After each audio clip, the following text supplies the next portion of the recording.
जैसा कि हमने पिछले एपिसोड में देखा था, किन नान अपने किन फैमिली में वापस आ गया था, जहां पर किन लियून ने किन नान और किन नान के पापा को बहुत भला बुरा कहा था, जिस वजह से किन नान ने उसका कल्टीवेशन बेस को डिस्ट्रॉय कर दिया था। फिर किन मैंशन में जाने के बाद ग्रैंड एल्डर उसे पकड़ कर जेल में डालने की कोशिश की, जिस वजह से उसने सारे गार्ड को जान से मार दिया था। अब एपिसोड 4 की स्टार्टिंग में हमें दिखाया जाता है, ग्रैंड एल्डर किन नान को बोलता है, मेरा कल्टीवेशन बेस लेवल 6 पर है, मेरा पावर तुमसे बहुत ज्यादा है, इसीलिए आज तुम मेरे हाथों मरने वाले हो। ये बोलकर वो किन नान के ऊपर अटैक कर देता है, लेकिन किन नान उसको पीछे धकेल देता है। ये देखकर ग्रैंड एल्डर बहुत हैरान हो जाता है और बोलता है, इसने मुझे इतने आसानी से पीछे कैसे धकेल दिया। इसी के साथ किन नान ग्रैंड एल्डर को बोलता है, तुमने इतने समय तक लिन फैमिली के साथ मिलकर जो प्लान बनाया, क्या तुम्हें लगता है कि वो हम नहीं जानते? हम तो तुम्हें इसलिए नहीं मारा था क्योंकि हमें लगता था कि तुम ये सब छोड़ दोगे। तभी ग्रैंड एल्डर बोलता है, क्या तुम्हें लगता है कि तुम मुझे मार पाओगे? ये बोलकर वो किन नान के ऊपर अटैक कर देता है। दूसरी तरफ किन नान भी अपने पावर के साथ अटैक कर देता है, जिस वजह से ग्रैंड एल्डर का अटैक डिस्ट्रॉय हो जाता है और वो बहुत घायल हो जाता है। फिर बोलता है, ये तो नामुमकिन है, इसका कल्टीवेशन लेवल तो 4 है, फिर इसने मुझे इतने आसानी से कैसे हरा दिया। इसी के साथ यहाँ से सीन शिफ्ट होता है और हमें किन नान के पापा को दिखाया जाता है, जहाँ पर किन नान अपने पापा से मिलकर बोलता है, मैंने ग्रैंड एल्डर को हराकर हमारे फैमिली के झगड़े को ठीक कर दिया।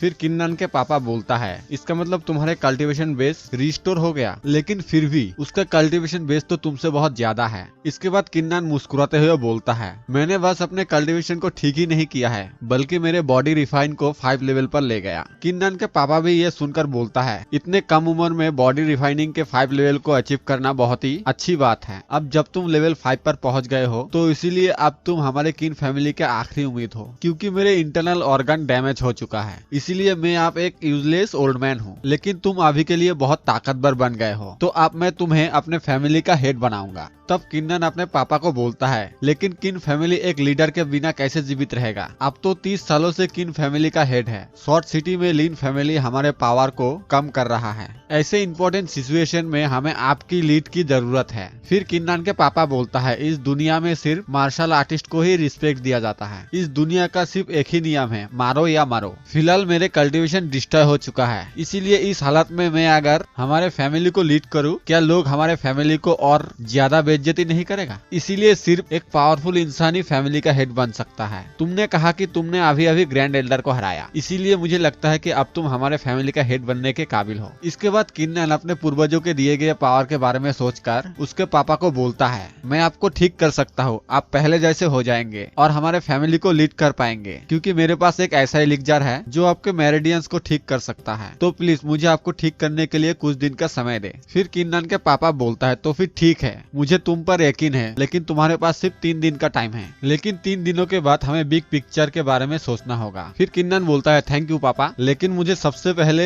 एलिक्जर बनाने का इंग्रेडिएंट्स चाहिए। फिर किन नान के पापा मन में खुश होते हुए बोलता है, मेरे बेटे का किस्मत बहुत अच्छा है, मुझे लगता है कि भविष्य में वो बहुत ताकतवर बन जाएगा। दूसरी तरफ किन नान को दिखाया जाता है, जो कि सोचता है, मेरे पापा की मेरिडियंस को ठीक करने के लिए मॉर्टल स्टेज की 3rd लेवल की लोटस एलिक्जर से भी पावरफुल एलिक्जर चाहिए। इस तरह के एलिक्जर बनाने के लिए 3 दिनों में बहुत सारे हार्ब को ढूंढना पड़ेगा। सबसे पहले मुझे ड्रैगन ग्रास, मिंट फ्लावर और सनफू रूट की जरूरत है। मेरे हिसाब से ये तीनों मुझे शॉप से मिल जाएगा, इसीलिए मुझे सबसे पहले वहीं पे जाना चाहिए। इसके बाद किन नान एक शॉप पे आकर शॉपकीपर को बोलता है, क्या आपके पास सनफू रूट है? शॉपकीपर उसे बोलता है, हमारे स्टोर पे इतना रेयर और इतना कीमती चीज नहीं है, तो आप नंबर 1 मेरिडियन शॉप पे जा सकते हैं। उस शॉप का मालिक बहुत ही अमीर और बहुत ही ताकतवर है।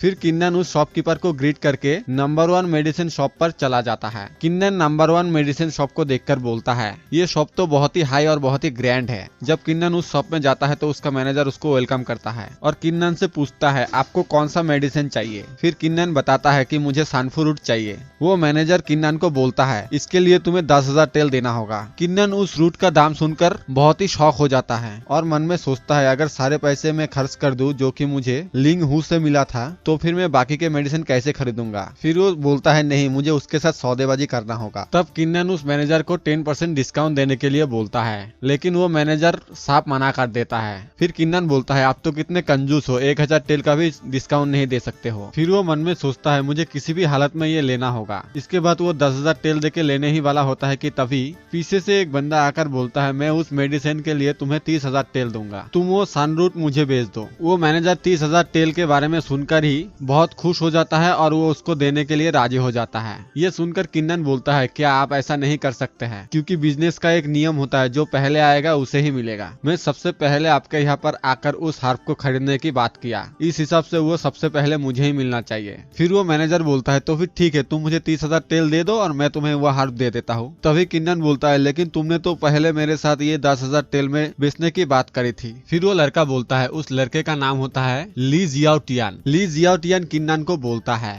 तुम एक पुअर मैन हो, इसीलिए तुम्हें थोड़ा शांति से बात करना चाहिए, इसीलिए मेरे रास्ते से हट जाओ। फिर वो बोलता है, अरे तुम तो वो लूजर किन्नन हो ना, इतने फैंसी शॉप में आने की तुम्हारी हिम्मत कैसे हुई? ओ, तुम कोई मेडिसिन लेकर अपने कल्टीवेशन बेस को रिकवर करना चाहते हो, लेकिन फिर भी मैं तुम्हें जानकारी के लिए बता दूं, तुम कोई भी मेडिसिन का इस्तेमाल करो, लेकिन फिर भी तुम एक यूजलेस और लूजर ही रहोगे। फिर वो किंचन को और भी चिढ़ाने के लिए बोलता है, तुम्हारा बचपन का गर्लफ्रेंड तो किसी और के साथ शादी कर रहा है, लेकिन फिर भी तुम अपने कल्टीवेशन बेस को रिकवर करना चाहते हो। लेकिन इस तरह के एलिक्सर बनाने के लिए एक रेयर एल्केमिस्ट की जरूरत होता है, तुम ऐसे एल्केमिस्ट कहाँ से लेके आओगे? फिर किन्नन बोलता है, मुझे किसी एल्केमिस्ट की जरूरत नहीं है, मैं खुद ही बना लूंगा। फिर दोबारा से लिंग जियांगजी हंसते हुए बोलता है, तुम मेरे साथ मजाक कर रहे हो, लगता है तुम्हारे कल्टीवेशन बेस डिस्ट्रॉय होने के बाद तुम पागल हो गए हो, इसीलिए इस तरह के बात कर रहे हो। उसके ये बात सुनकर किन्नन बोलता है, तो फिर क्या तुम मेरे साथ एक एल्केमिस्ट का मैच करना चाहते हो? फिर लिंग जियांगजी बोलता है, बच्चे तुम्हारे जानकारी के लिए मैं बता दूं, मैं बहुत पहले से ही एल्केमिस्ट मास्टर के डिसाइबल बन गया था और अब मैं एक लेवल 10 का एल्केमिस्ट हूँ। शॉप का मैनेजर ये बात सुनकर बहुत ही खुश होकर उसको बोलता है, लेवल 10 का एल्केमिस्ट, आपके जैसे जीनियस लोग मेरे शॉप पे आए, ये मेरे लिए बहुत ही गर्व की बात है। मैं आपको वो सनफू रूट गिफ्ट के तौर पर दूंगा, तो प्लीज आप इसे एक्सेप्ट करें। गाइस, मैं आप लोगों के जानकारी के लिए बता दूं, इस एनिमे में एल्केमिस्ट का लेवल जितना कम होगा वो उतना ही अच्छा एल्केमिस्ट होगा, यानी कि जिस एल्केमिस्ट का लेवल 5 हो वो 10 लेवल के एल्केमिस्ट से बड़ा है। फिलहाल के लिए इस एनिमे में ऐसा ही बताया गया है। कहानी में वापस आते हैं तो ली जियाओटियान किन्नन को बोलता है, लूजर कही के तुम्हें याद है ना कि तुमने क्या कहा, तुम्हारे और मेरे बीच एल्केमिस्ट का मैच होगा, जो कि हम अगले एपिसोड में करेंगे, क्योंकि ये एपिसोड यहीं पे खत्म हो जाएगा। अरे देखो, बुलाना हो जाएगा, हो गया। तो वीडियो पूरा